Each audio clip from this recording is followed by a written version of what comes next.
Hi friends, mister been ఒక programme conduct చేస్తుంటాడు. దాంట్లో ఎన్నో ఛాలెంజెస్ ఉంటాయి.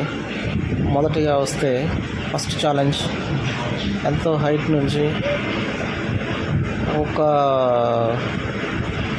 దాని మీద నుంచి జంప్ చేసుకుంటూ వెళ్ళాలి. ఇది ఈ విధంగా జంప్ చేయాల్సి ఉంటుంది. మనోడు జంప్ చేస్తాడు. సెకండ్ హర్డిల్ వచ్చేసి ఇది ఛాలెంజెస్. ఈ విధంగా ఛాలెంజెస్ దాటుకుంటూ వెళ్ళాల్సి ఉంటుంది. ఫస్ట్ ఛాలెంజ్ ఈ విధంగా దాటాల్సి ఉంటుంది. దానికి ప్రైజ్ మనీ కూడా ఉంటుంది. ఫస్ట్ హర్డిల్లో ఇంకొక 3 జంప్స్ చేస్తే సరిపోతుంది. ఇంకా నాకు తెలిసి ఇదే ఫైనల్ జంప్ అనుకుంటాను. ఈ ఫైనల్ జంప్ చేస్తే ఫస్ట్ ఛాలెంజ్లో విన్ అయిపోయినట్లే.